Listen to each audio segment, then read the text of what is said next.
त्यामुळे ठीक आहे.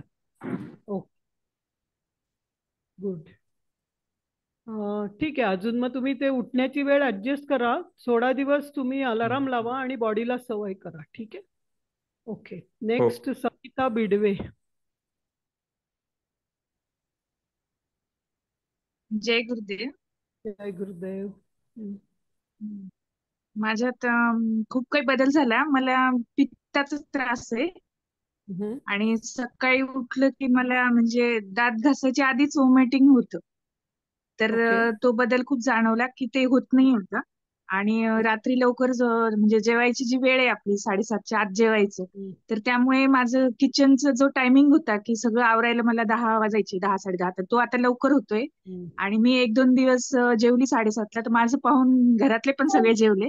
त्यामुळे मला वेळ भेटतोय आणि लवकर किचन पण आवरलं जातंय. तर हा बदल पण सगळ्यात जाणवला की सगळे माझ्या सोबतच फॉलो करताय आणि हा. सकाळी पण सगळे लवकर उठताय आणि हम्म. सोबतच आमचं सगळं व्यायाम वगैरे पण छान होतोय. हम्म. आणि म्हणजे एक प्रकारचं ह्या 8 दिवसात खूप काही चेंजेस झाला आणि तो ओके. बदल सगळ्यांनाच म्हणजे जाणवतोय तो, कारण आमच्या घरात सगळे SSY झालेले आहेत.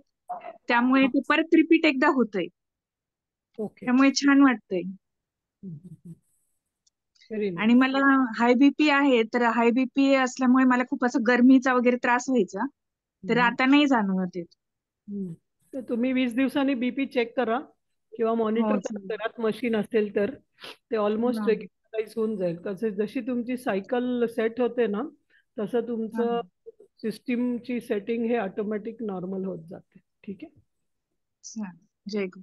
जय गुरुदेव. Very nice. साईराज.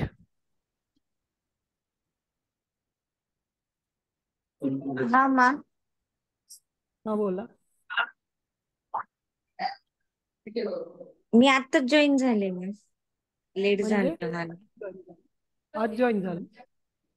नाही नाही नाही, आता लेट झाला आजच्या दिवसाचं जॉईन व्हायला. Okay, that's okay. तुम्हाला फक्त एवढाच प्रश्न आहे की आपण आता हा. गेले 7 दिवस जे बघतोय, तर हम्म. तुमच्यात काय बदल झालाय? तुम्हाला काही त्रास होतोय का? काही जेवणाच्या वेळा, झोपेच्या वेळा ऍडजस्ट करायला काही प्रॉब्लेम होतोय का? किंवा काय तुमच्यात चांगला बदल वाटतोय? काय अजून काहीतरी व्हायला पाहिजे असं वाटतंय तुम्हाला? मला झोपेची गोळी जी चालू होती ती मी आता 2 दिवस झालं घेत नाहीये. तर झोप मला हम्म. चांगली लागलेली आहे.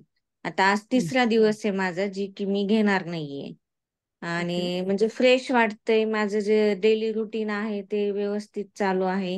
आणि ओके. कसं मला फोन नाही आला. आणि नाही नाही, भैया भैया. तुम्हाला काही प्रॉब्लेम वाटतोय झोपता हे करायला, फॉलो करायला, का सहज वाटतंय आता? नाही, आता 2 दिवसामध्ये तर गरज नाही लागली काही, म्हणजे व्यवस्थित झोप लागली आहे मला.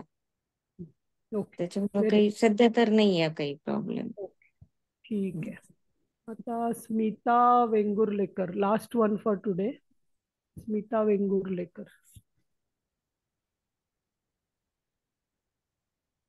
अ, खूप बदल म्हणजे प्रचंड काहीतरी गुरुकृपा झाली आणि माझ्या जीवनात हे सगळं ज्ञान आलं असं मला वाटायला लागलं. थेरॉटिकल मी अगोदर अगोदर बऱ्याच वेळेला ह्याचं म्हणजे मी फक्त ते बायोलॉजिकल क्लॉक म्हणायचे. हे हम्म. सर्कॅडियम रिदम मला तो शब्द माहिती नव्हता. हम्म. हम्म. पण आता मात्र ह्याच्यामध्ये हळूहळू इतकं सेट व्हायला लागलंय. मध्ये जरा प्रचंड दुःख होतं माझं वर्षभरापूर्वी. अ, हम्म. मोठा बंधू गेल्यामुळे ते सगळं माझं चक्रच बिघडलं 2-3 वर्ष. पण आता ते इतकं छान सेट होतंय, इतकं छान सेट होतंय की ते दुःखाचा निचराच कुठेतरी होऊन गेलाय आणि परत लाईफस्टाईल चांगली व्हायला लागली. म्हणजे खूप छान, भूक वेळच्या वेळी, झोप वेळच्या वेळी आणि अति खाणं, गोड खाणं इच्छाच गेली. गोड काही खावंसं. मात्र तिखट अजिबात मला म्हणजे माइल्ड असेल तर चालतं, पण कुठे कधी स्पायसी खावंसं अजिबात वाटत नाही आता. आणि एकदम या सगळ्याच गोष्टी माइल्ड खाव्याशा वाटतात. ते खूप छान अनुभव आहे. आणि तुम्ही कसं step by step step by step हळू हळू ते वाढवत नेलेलं आहे, त्याच्यामुळे काही जड वाटत नाहीये. एकदम अंगावर येऊन पडलेलं नाहीये हे नाविन्य. तर स्लो स्लो प्रोसेस आहे आणि छान त्यामुळे बोल. ते ऍक्सेप्ट करणं सोपं झालंय. म्हणजे अगदी ते म्हणतात ना, मुलांच्या चाले चालावे, मुलांच्या बोले बोलावे, वा वा तसं झालेलं आहे. त्यामुळे ऍक्सेप्टन्स पण वाढलाय त्या सगळ्या कृतींचा आणि सहज वाटतं आहे सगळं करणं.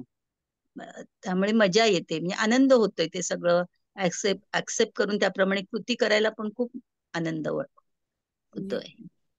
थँक्यू. छान. मी धन्यवाद. कोणाकोणाला विचारत राहीन, ज्यामुळे तुम्हाला पण ऑब्झर्व करायला सोपं होतं. याच्यात मला कळण्यापेक्षा सुद्धा लोकांनी स्वतःला ऑब्झर्व केलं पाहिजे. हा एक खूप महत्वाचा मेसेज मला तुम्हाला द्यायचा आहे.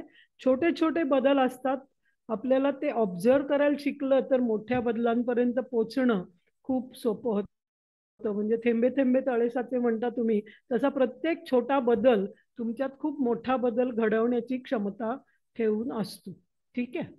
तर आता आजचा विषय एक छोटासा पॉइंट सांगणार आहे मी तुम्हाला, की आपल्याला आता आपला क्लासच 8 ते 8:30 आहे, त्यामुळे सगळे तुम्ही फोन समोर किंवा लॅपटॉप समोर आहात. आता काही वेळा आपल्याला या गोष्टी बंद करणं अशक्य नाही. काही काम तुमचं असं आहे किंवा काही रिस्पॉन्सेस ऑफिशियली तुम्हाला द्यावे लागणार आहेत, किंवा तुमचा मुलगा काय अमेरिकेला आहे आणि त्याच्याशी बोलण्याची वेळ तुमची रात्रीची झोपण्याच्या आधीची आहे. अशा काही गोष्टी असू शकतात की ज्यामुळे तुम्हाला स्क्रीन टाइम कमी करणं झोपायच्या आधी शक्य नाहीये. पण ज्यांना शक्य आहे त्यांनी संध्याकाळी जेवणानंतर म्हणजे 1-2 तासापर्यंत ओके, पण तुम्ही जर 10 वाजता झोपणार असाल तर 8, 8:30, 9च्या नंतर 1 तासभर आधी झोपायच्या.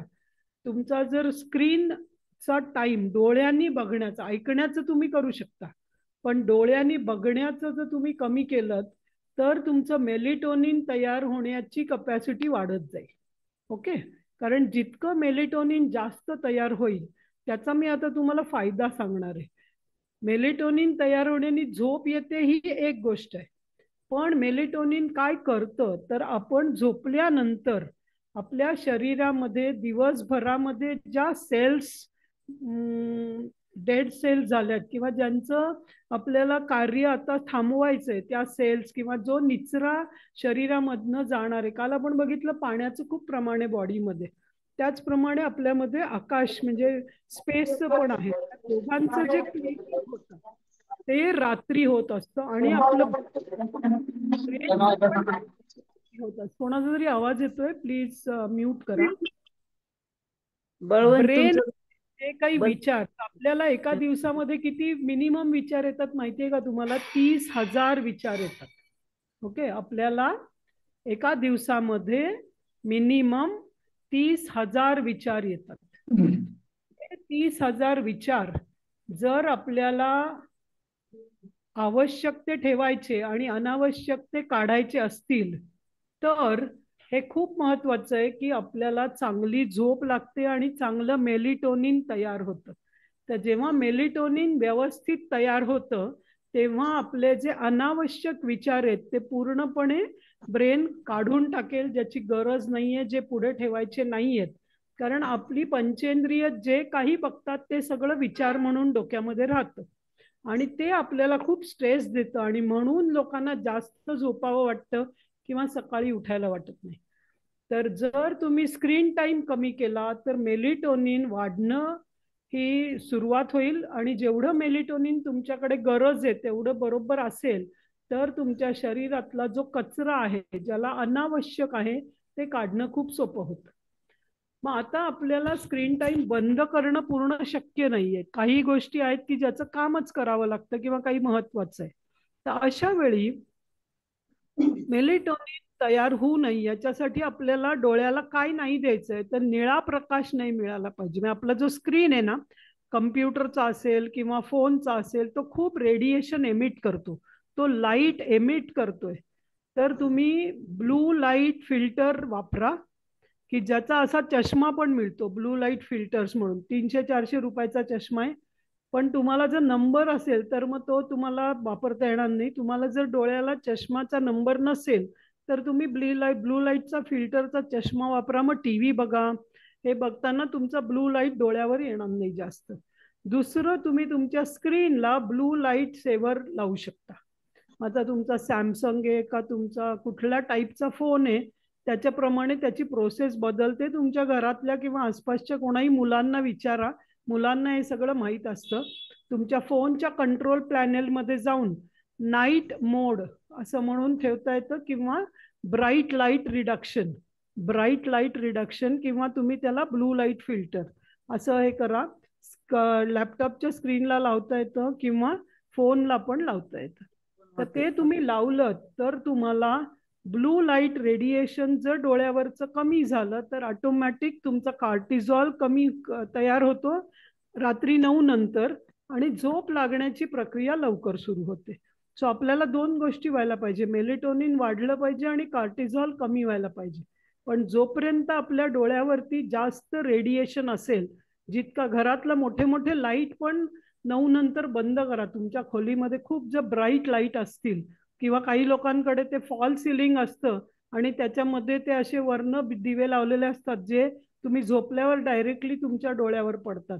तर अशा काही टाईपचे दिवे असतील की जे डायरेक्ट लाईट डोळ्यावर देतात, ते बंद करा. आणि झोपताना छोटासा एक नाईट लॅम्प ठेवा, जो तुमच्या बेडच्या खाली असला तर जास्त चांगलं आहे, वर नसला तर, की ज्याच्यामुळे डोळ्यावर लाईट येणार नाही. तर तुम्ही बदलू नाही शकत बऱ्याच गोष्टी, पण तुम्ही हे कम केलं तर सोपं होईल. येस तृप्ती, तुम्हाला काय विचारायचंय? जय गुरुदेव. मला असं विचारायचंय की मोबाईल बघणं नाईट मोड हे मला लक्षात आलं, पण बऱ्याचदा असं असतं की लाईट बंद करून मोबाईल बघितला जातो. तो जास्त डेंजरस आहे. हा, मग ते मला विचारायचंय की ते लाईट बंद करून मग मोबाईल बघणं हे कितपत योग्य आहे? नाही जास्त, पण आता काय आहे की तुम्ही ब्लू लाईट मोडवर नेलं तर तुम्हाला दिसणं पण मुश्किल व्हायला लागतं हळूहळू. तर लाईट बंद करून मोबाईल बघा किंवा लाईट ठेवून मोबाईल बघा, दोन्ही लाईट तुम्हाला त्रासच देणार आहेत. नाईट मोडवर माझा मोबाईल आहे ना, नंतर बघावंसच वाटत नाही. कारण नाईट मोडवरचा मोबाईल थोड्या वेळाने डोळ्यांना तो बघू नसण्याची शक्यता करायला लागतं हळूहळू. कारण तो तुम्हाला झोपेचे मेलेटोनिन तयार झालं तर दिसतच नाही थोड्या वेळाने तुम्हाला. तुम्ही प्रयोग करून बघा, पण लाईट ऑफ करा, मोबाईल तुम्ही बघण्याची गरजच हळूहळू काढून टाका. ठीक आहे. पण जर तुम्ही लाईट ऑफ करून पूर्ण अंधार करून मोबाईल बघितला तर तुमचे डोळे पूर्ण वेळ त्या मोबाईलवरती जास्त स्ट्रेस होतात. पण नाईट मोड लावा आणि लाईट डिम करा रूम मधला ऍटलिस्ट. नाही खूप ब्राईट लाईट ठेवू नका, डिम लाईट वरती करा. ठीक आहे. ओके. आता हे मी तुम्हाला इमिडिएटली करा कसं करा असं काही फोर्स नाही करत आहे, पण तुम्हाला काहीतरी त्याच्यासाठी प्रयत्न करावे लागतील की ज्याच्यामुळे तुमचं लाईटचं जे डोळ्यावरचं आहे ते कमी होईल. ओके. अजून एक छोटासा होमवर्क देणार आहे आज तुम्हाला. आता तुम्ही एक गोष्ट लिहिणार आहात तुमच्या वहीमध्ये. तुम्हाला स्वतःकडनं काय अपेक्षा आहे किंवा तुम्ही काय स्वतःला कसं बघता. तुम्ही विजन क्लास केला ना SSY मध्ये, विजन की तुमचं, आम्ही तेलुगूमध्ये त्याला दृक्पद म्हणतो, मराठीत काय म्हणतो विजनला? ध्येय. तुमचं काय ध्येय आहे स्वतःविषयी? दृष्टिकोन पण नाही मला म्हणायचंय ऍक्च्युली, की तुम्हाला स्वतःला तुम्ही कसे बघता. म्हणजे आता 20 दिवसानंतर माझी स्किन खूप चांगली व्हायला पाहिजे, माझं मेमरी चांगली वाढली पाहिजे, किंवा माझी कार्यशक्ती वाढली पाहिजे, किंवा स्वतः मधलं तुम्ही बेस्ट व्हर्जन तुमचं काय बघता असं मला म्हणायचंय. ओके. माझं शारीरिक मानसिक सगळ्याच येस, शारीरिक मानसिक सगळं, रिलेशनशिप.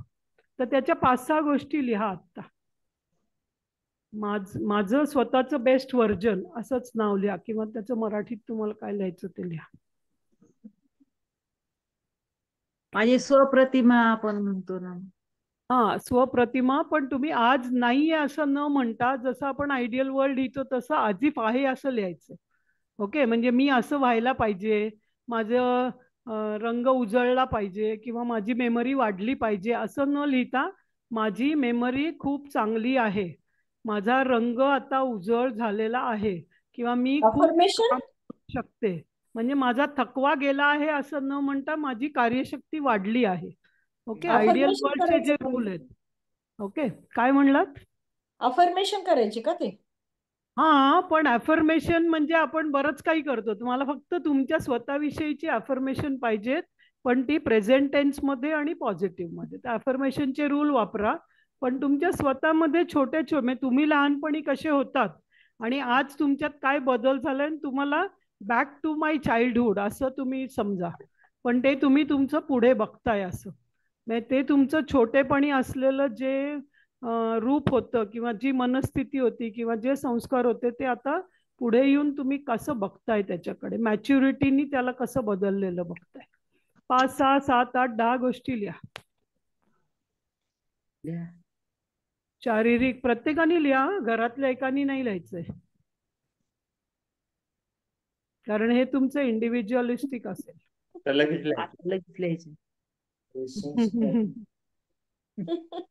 कारण मला दिसतंय एकमेकाला सांगू नका, हे तुमचं स्वतःच असणार आहे आणि ते वेगवेगळं.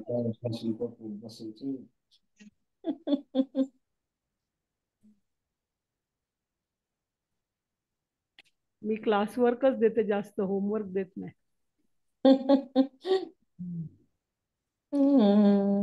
या आता कोणीतरी एकानी वाचत 2-4 लिहिले असतील तुम्ही तर काही एक वाचून दाखवा काही लोकांनी. पण एकानी एकच वाचायचं, मग पुढच्यानी पुढचं असं जे कोणी आधी वाचलं तर ते परत बोलू नका असं. या शशिकांत मुळे तुम्ही काय लिहिलं पहिलं ते वाचा, पटकन वाचा, आपल्याकडे 3-4 मिनिटच आहेत आता. एखादं वाचा, कुठलंही एक काय लिहिलं त्यातलं तुमचं. मानसिकतेमध्ये व्यवस्थित बदल वगैरे झाला आणि मानसिक समाधान वगैरे राहून दिवसभराचं मानसिकता स्थिर राहिली मॅडम. मोठं नाही लिहायचं, वगैरे वगैरे पण काही नाही लिहायचं, प्रिसाइजली माझी मानसिकता आता काय, मी मनाने शांत झालो आहे किंवा मी मनाने आनंदी आहे असं पटकन वाचलं पाहिजे आणि क्रिस्टल क्लिअर असलं पाहिजे. वगैरे माझं कोलेस्ट्रॉल नॉर्मल झालं आहे. त्यामुळे मला, तुम्ही टीचर आहात ना, मागच्या वेळी शेअर केलेलं. हा बोला. हॅलो, हा बोला ना, बोला. माझे कोलेस्ट्रॉल नॉर्मल झाले आहे बाय डिसेंबर 24 झाले आहे. ओके, असं तुम्ही लिहिलंय 24 डिसेंबर पर्यंत नॉर्मल झाले. Very good. डॉक्टर स्वाती, तुम्हाला काय प्रश्न आहे तुम्ही विचारू शकता. नाही प्रश्न नाही मा, मला तेच बोलायचं होतं. मी लिहिलंय की माझी सहनशीलता व कार्यशक्ती वाढली आहे. मी स्वस्थ व खुश आहे. वाचा म्हणजे बाकी लोकांना पण चान्स मिळेल. ओके. त्यांना सरदार. माझ्या आहारात दररोज 60% कच्च्या आहाराचा समावेश आहे. ओके, मग तुम्ही ते 60% ठेवू नका, तुम्ही कच्च्या आहाराचा समावेश म्हणा, कारण 60% 100%ला न जाण्याची पण हे ठेवताय. कारण एकाच दिवशी तुम्ही असं तसं करू शकता. तर माझ्या आहारामध्ये कच्च्या अन्नाचा समावेश आहे किंवा पुष्कळ आहे असं लिहा की ज्याच्यामुळे तुम्हाला दोन्ही पॉसिबल राहील. कठाळे एखादं वाचा तुमचं. मी डोळ्यांनी व्यवस्थित वाचू शकतो. ओके, मग माझी डोळ्यांची शक्ती चांगली झाली आहे असं काही लिहा किंवा माझं वाचणं. हे जे तुम्ही 7-8 लिहिले ना, त्याचं काय करायचंय तर चिल्ड्रन SSY मध्ये आपण एक असा चार्ट बनवायला सांगतो. I complete what I start आणि हे सगळं राईट. त्याप्रमाणे आता तुम्ही काय करणार आहात, याच्या तुम्हाला एक होमवर्क म्हणजे चार्ट पेपर आणायचा किंवा तुमच्याकडे व्हाईट पेपर, व्हाईट असेल जिथे रेघा नसलेला, छान स्केच पेन घ्यायचं, लाल निळ्या कुठल्या तरी रंगाने काढायचं आणि व्यवस्थित मोठ्या मोठ्या अक्षरात लिहायचं आणि तुमच्या झोपायच्या बेडच्या समोर, म्हणजे तुम्ही उठल्या उठल्या तुम्हाला सकाळी ते दिसलं पाहिजे, तिथे लावा. आणि तिथे जागा नसेल तर शांतपणे तुमच्या बाथरूमच्या दाराच्या आतल्या बाजूला लावा, जिथे 10 मिनिटं तुम्ही बघालच रोज. आणि ते दुसरं कोणी बघायची गरज नाहीये, आपल्याला बघायचंय. नाहीतर मग आरशाच्या बाजूला लावा, म्हणजे अशा ठिकाणी लावा की जिथे 10 मिनिटं तुम्हाला ते जाऊन बघायचं नाहीये पण ते बघितलं गेलं पाहिजे. ओके, कारण लेडीजने किचन वाट्यावर लावा. हा, कुठेही लावा जिथे तुम्ही जास्त पण मी कधीच म्हणत नाही की लेडीजनीच स्वयंपाक करावा. मी त्याच्या पूर्ण विरुद्ध आहे. सगळ्यांनी सगळं केलं पाहिजे म्हणून मी आरशाजवळ लावावा. आरशाजवळ लावावा. जवळ लावा, बेडच्या अपोजिट लावा. तर तुमच्या घरातली तुम्ही जिथे जास्त वेळ बसता त्या जागेच्या समोर लावा. ओके. पण हे काय होतं तर हे तुमच्या सबकॉन्शियस मध्ये जाईल आणि पुढे एका सेशन मध्ये मी तुम्हाला सांगणार आहे की आपला सबकॉन्शियस आपल्याला कसा डायरेक्ट करतो. कारण मगाशी किंवा कालच्या कुठल्या तरी याच्यात एकांचं होतं काहीतरी की मी याच्याबरोबर फळांबरोबर हे खावं का नाही, त्याच्याबरोबर ते खावं का नाही. तर मी असल्या कुठल्याही याची उत्तरं देणार नाहीये. मी तुम्हाला गेले रोज सांगते ऑलमोस्ट. तर तुम्ही काय खावं हे तुम्ही ठरवू नका. कोणी कोणी काय काय म्हटलंय ते प्रत्येक जण काहीतरी एक कारणाने काहीतरी सांगत असतं. त्यामुळे असले काहीही विचार आत्ता मनात आणू नका.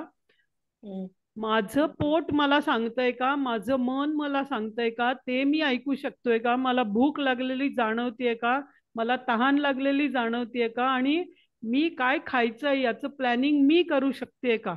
हे जर आपण करू शकलो तर खूप साऱ्या गोष्टी तुमच्या आयुष्यात, कारण तुम्ही जसे लहानपणापासून वाढलायत ना, तुमच्या जीनला ज्याची सवय आहे, तुमच्या शरीराला ज्याची सवय आहे, ते तुमच्यासाठी बेस्ट असतं.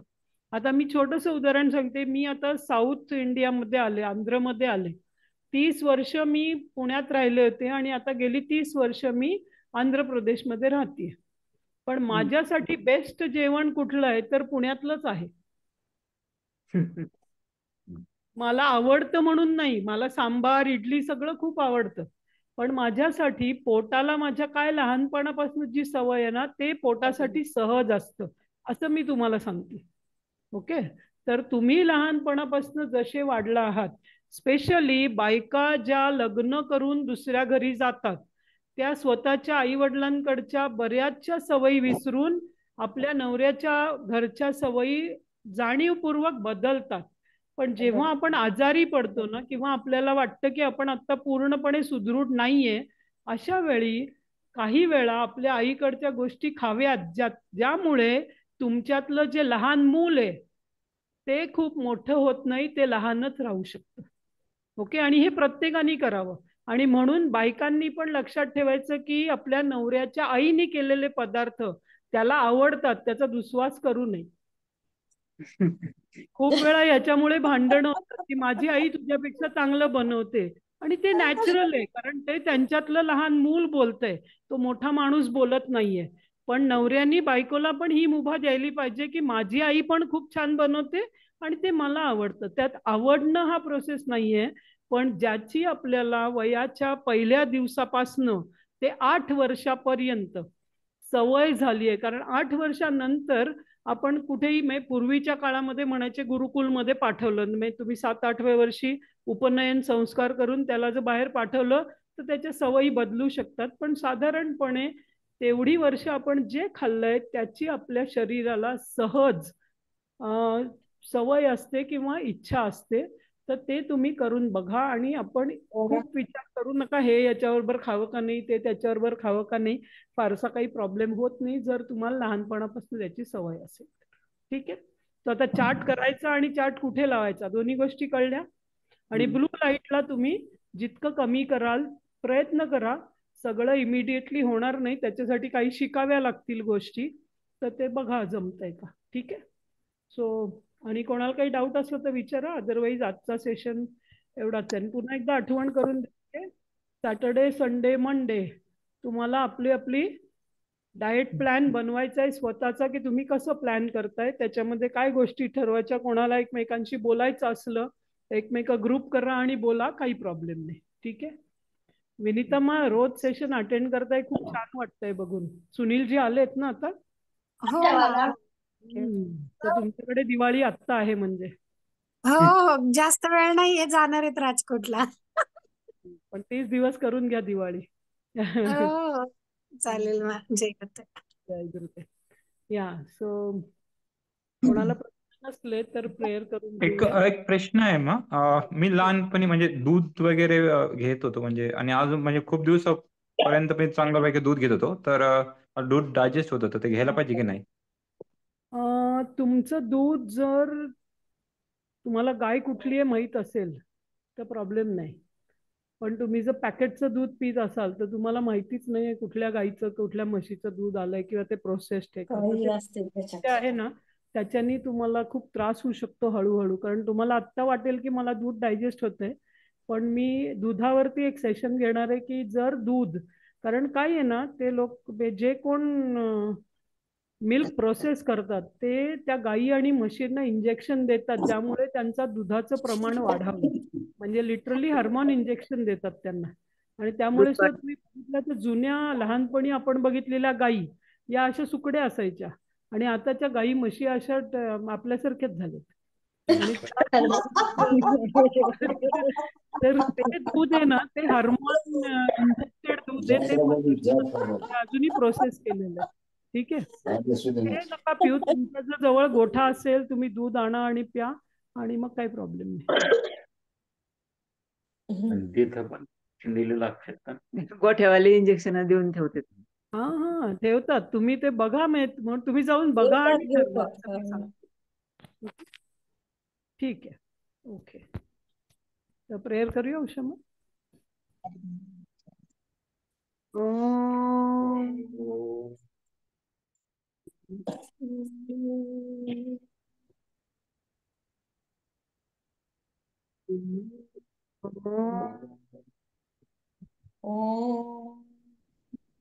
असतो मा सद्गमय असो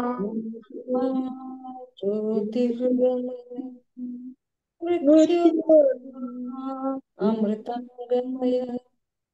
ओम श्री विश्वेश्वराय नमः. ओम श्री विश्वेश्वराय नमः. श्री विश्वेश्वराय ऋषि नमः. ओम श्री ऋषि प्रभाकराय नमः. ओम श्री ऋषि प्रभाकराय नमः. हरि ओम. श्री गुरुभ्यो नमः.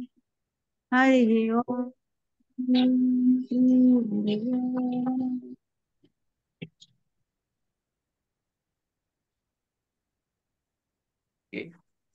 जय गुरुदेव. जय गुरुदेव. जय गुरुदेव. गुरुदेव. जय गुरुदेव. जय गुरुदेव.